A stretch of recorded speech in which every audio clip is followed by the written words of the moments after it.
This is the last testament of Peter Kürten, which is me.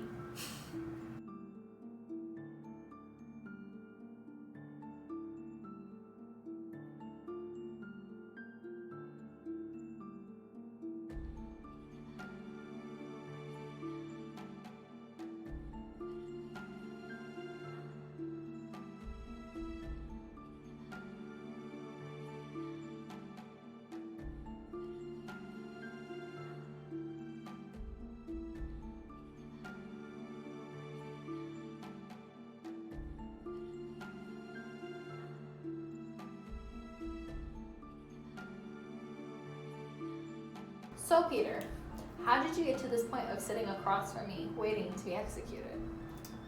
Where do you want to start? The beginning. Okay, well, my childhood is boring, so we can skip that. I'm sure that isn't true. Why don't you tell me about your family? They're not important. I'm sure they helped to shape who you are today. I mean, I guess. What were your parents like? I mean, it could have been easy dealing with 13 children. Sure. Care to elaborate? What was your childhood like? I mean, it was a childhood. Okay, but what was that like?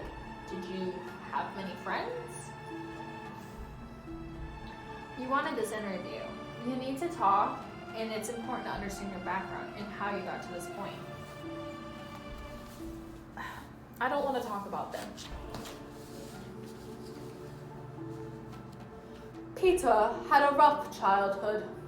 In a family with 13 children, sharing a one-room apartment made life very difficult. On top of this, both of his parents were alcoholics and his father was abusive to everyone in the family. In addition to physical harm, his father inflicted psychological trauma by raping Peter's mother in front of him and his siblings. While he developed hate and resentment towards his father, Peter's love for his mother remained. This does not excuse his future transgressions, but it does provide a basic context behind Peter's frustration. Well, let's talk about any friends you had. I didn't really have many. Nobody wanted to stick around. Why? We had differing opinions on what was considered fun, I suppose. What was fun to you? Oh, well, a few things. But I was very into being in the water, swimming. I heard 2 of your playmates drowned when you were 9. Some even speculate that you had something to do with that. Oh? My friends fell in the water. Such an unfortunate accident.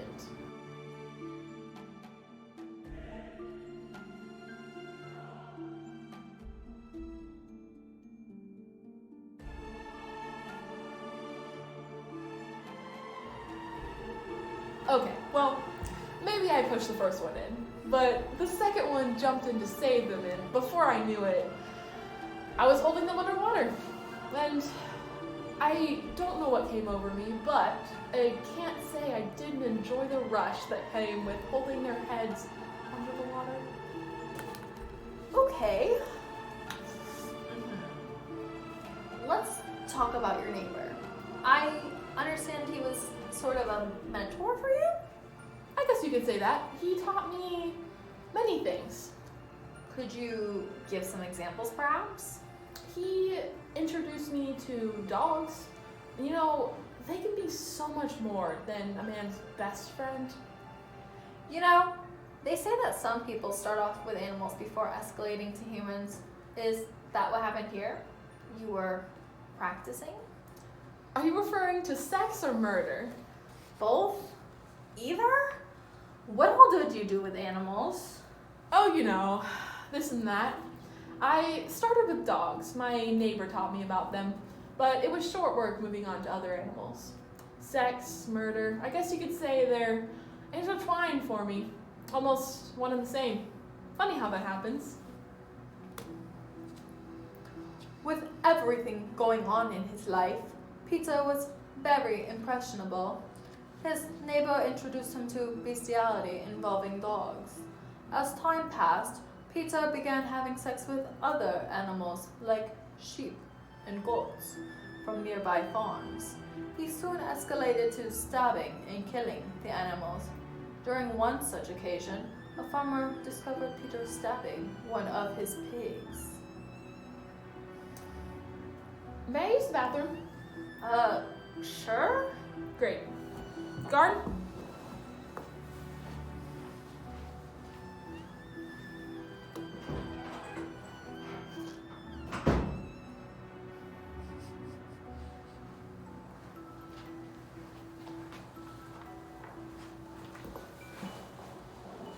You know, you seem rather used to dealing with the guards. Well, this may be my first time being sentenced to death, but it's far from my first time in prison. Yes, but according to my notes, you've had so many disciplinary reports that sent you to solitary, so it's strange to see you interacting with them normally. Well, I suppose collisions with the warders occurred pretty frequently. When I was alone, I did a lot of weaving of fantasies. Some people build castles in the air, and others spend their time in sexual thoughts of a lewd kind about women. I began to do the latter, and in order to give them a sexual basis, I occupied myself with things of a more violent nature. And this gave me pleasure at night in bed, and I thought about how if I were to attack someone, to inflict some serious injury, it might be sexually gratifying. And I imagined that I had cut someone's stomach or injured them seriously in some other way, and I could get final and complete satisfaction from it. There's been a dark, sinister thread running through my life, which is the basis for this strong sexual activity, as we've talked about before. What's wrong? You seem to be having second thoughts about doing this interview. No, of course not. Great. Well, let's start with my smaller crimes and work our way up. Like most people who commit crime, you started off small before escalating. Right. I mean, theft was just so easy. I mean, people would just leave their stuff in buildings, and I was clever enough to know how to get it. Reminder to self, always lock the door behind me. If you think that'll stop people, go right ahead. Peter's crimes began at home when, at 16, he stole all of his family's money and ran away. It was then that he began a string of petty crimes like theft and fraud. Not long after, he was arrested and sent to jail as well as prison for the first time. Because of the poor conditions, Peter's sadistic nature was drawn to the forefront. Over the next few years, he was in and out of jail and prison for various misdemeanor charges. During these days, he would do anything he could to be placed into solitary for as long as possible, so his imagination could run wild with no outside interruptions. Some people say that you may be a psychopath, and your record includes a decent amount of arson. What do you have to say about that? I don't see what my psychopathy has to do with my arsons. You know what they say, psychopaths enjoy playing with fire. True. If not your mental state, why burn so many things?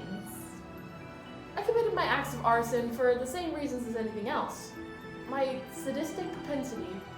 I got pleasure from the glow of fire, and the cries for help gave me so much pleasure that I got sexual satisfaction from it. You seem to mention getting sexual satisfaction out of quite a few things.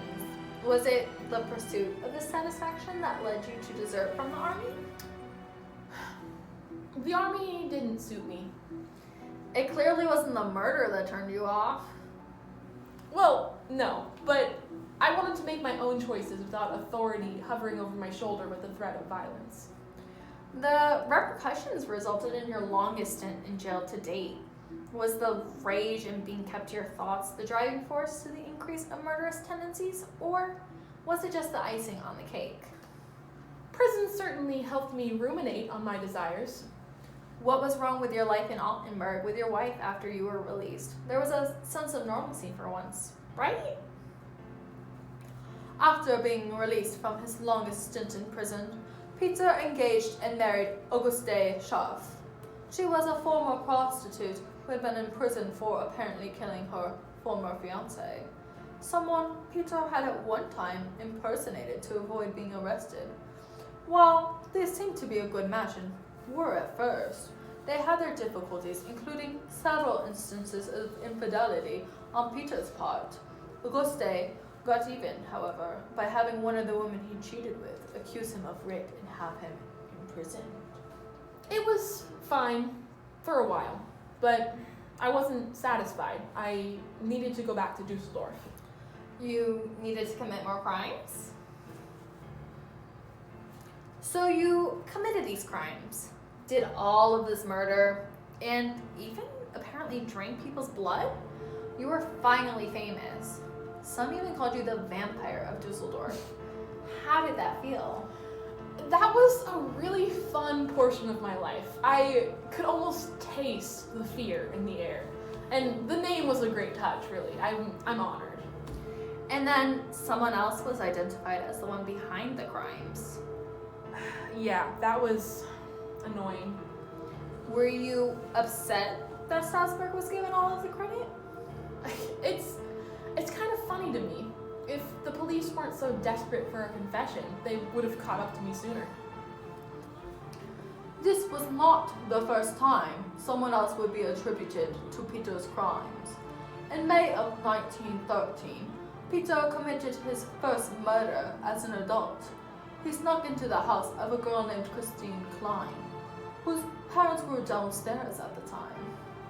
Peter strangled her and slit her throat using his pocket knife. Like with most of his crimes, Peter was sexually excited about the act, ejaculating when he heard the blood drip onto the floor. Christine's uncle had been arguing with her father earlier in the night, going so far as to threaten him that he would do something that the father would never forget. Because of this threat, the uncle was blamed for the murder of his niece, since nobody saw Peter slip away.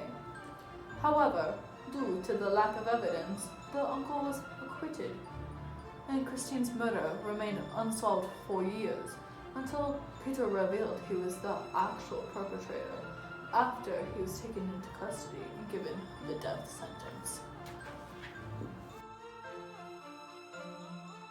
After Strasbourg was convicted, you attacked more frequently. Did it anger you? Well, yes, of course it angered me. Imagine you spent years writing a book, and you labored over the words, and then one day someone comes in and just steals it and publishes it for themselves. Wouldn't you be angry? A book and murder are two very different things. You would be angry. Anyone would be angry. I deserve recognition for my crimes. Isn't getting recognition a double-edged sword when it also comes with execution? So, you talked to Professor Carl Burke about all of your past crimes. A great many of them are unable to be substantiated. What are you suggesting? That I lied? You could be embellishing on your past to create more of a story for yourself. Talking about my crimes lets me relive the moment they occurred. The feeling is almost just as satisfying as when I first committed them. So, you see, lying would be of no use to me. Is that also why you wrote letters about your murders to the newspaper?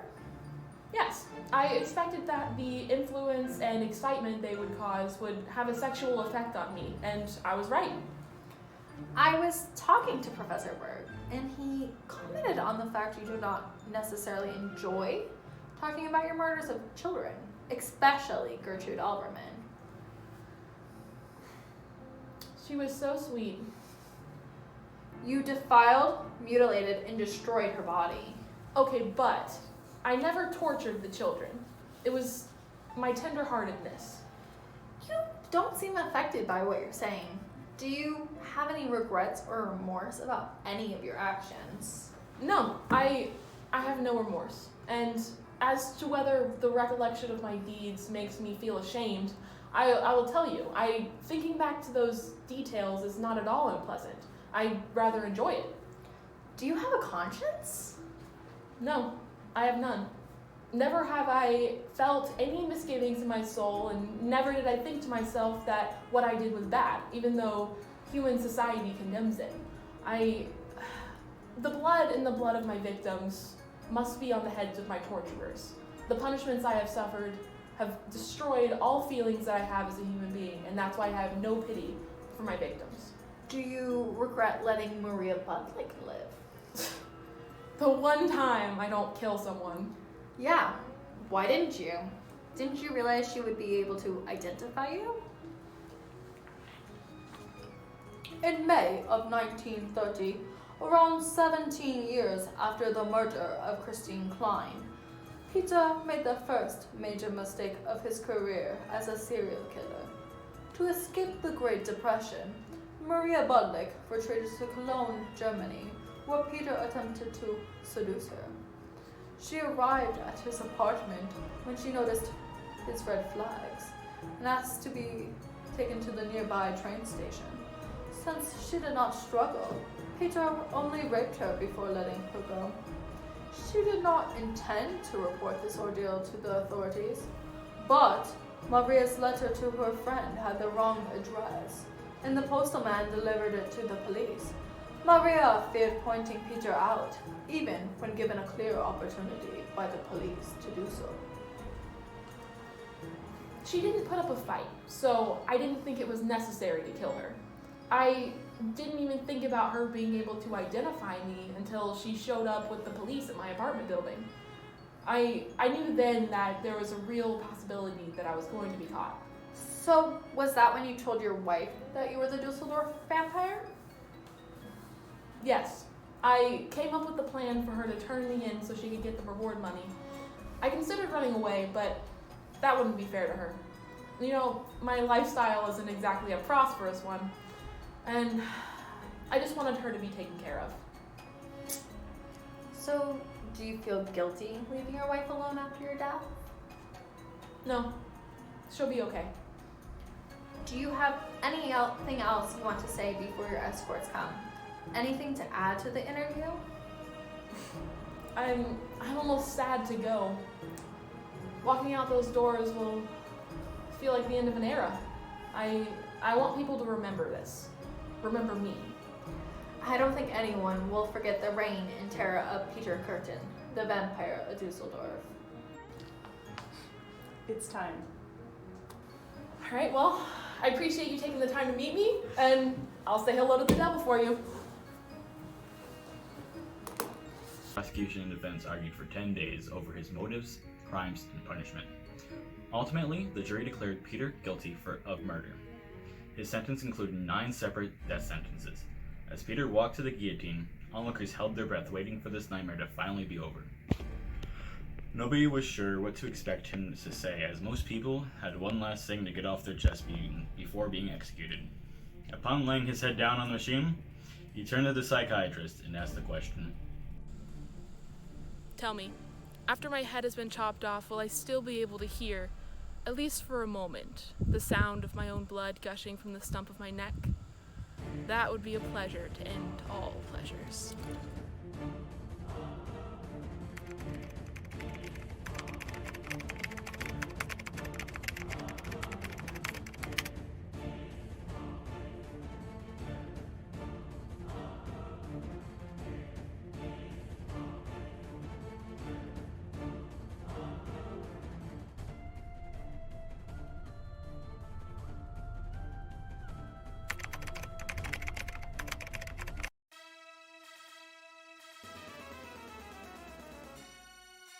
As most people had one last thing to get off of their chest before What? I need the line, sorry. Whenever you get done. recording. I'm ready. Are you ready? No, let's do it. Are you ready? I'm getting nervous. Why is it so hard? Let's make We that need you to man up. We're adults, man. Ejaculating. Ejaculating. Louder, louder. Slower. Yeah. Ejaculating. Ejaculating. Ejaculating. Ejaculating. This is great. This is wonderful. Love this. Yeah. Shut up. Oh my god. You don't need to be that dramatic. You know what I did. Oh my gosh. Oh my god. That's. Wow. We did it! Yay!